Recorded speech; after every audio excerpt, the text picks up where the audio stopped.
আসসালামু আলাইকুম ওরহমতুল্লাহি ওবরাকাতুহু। দেশ এবং দেশের বাইরে থেকে যে যেখান থেকে আমাদের এই লাইভটি দেখছেন সকলকে জানায় আন্তরিক শুভেচ্ছা ও অভিনন্দন। সম্মানিত দর্শক, আপনারা দেখতেই পাচ্ছেন দারুস সুন্নাহ তাহফিজুল কোরআন মাদ্রাসার দুই ছাত্র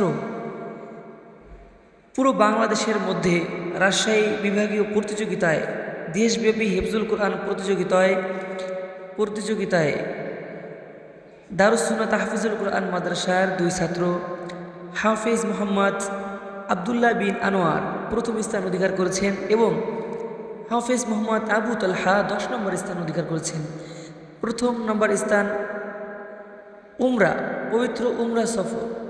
আলহামদুলিল্লাহ, দারুস সুন্নাহ তাহফিজুল কোরআন মাদ্রাসার জন্য এটাই বড় একটি আয়োজন, এটা বড় একটি পাওয়া। আসলে এটা আপনাদের জন্য, দারুস সুন্নাহ তাহফিজুল কোরআন মাদ্রাসার জন্য এটা বড় একটি অর্জন। আপনারা সকলেই দোয়া করবেন দারুস সুন্নাহ তাহফিজুল কোরআন মাদ্রাসার জন্য। আলহামদুলিল্লাহ, ইতিমধ্যে ছাত্ররা মাদ্রাসায় এসে পৌঁছাচ্ছেন। ছাত্ররা এখন উপরে যাচ্ছেন মাদ্রাসায়।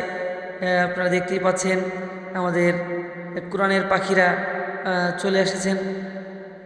সবাই দোয়া করবেন এই ছোট্ট ছোট্ট কোরআনের পাখিদের জন্য।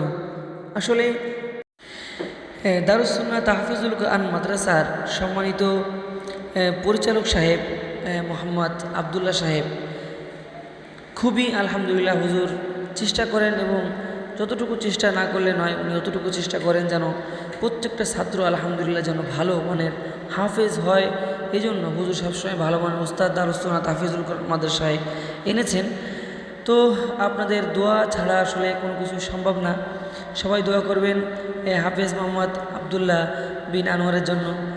বড় হুজুর দাঁড়িয়ে আছেন, আপনারা দেখতে পাচ্ছেন। হুজুর আসলে আজকে অনেক খুশি, আসলে অনেক খুশি, আমরা সবাই অনেক খুশি। হুজুর তাদেরকে পেয়ে অনেক খুশি। তারা মাত্র মাদ্রাসায় এসে পৌঁছেছেন এবং আগামী 17ই নভেম্বর তাদেরকে পুরস্কার দেওয়া হবে। যাই হোক, সকলেই দোয়া চাই সকলের নিকট দারুস সুন্নাহ তাহফিজুল কোরআন মাদ্রাসার জন্য।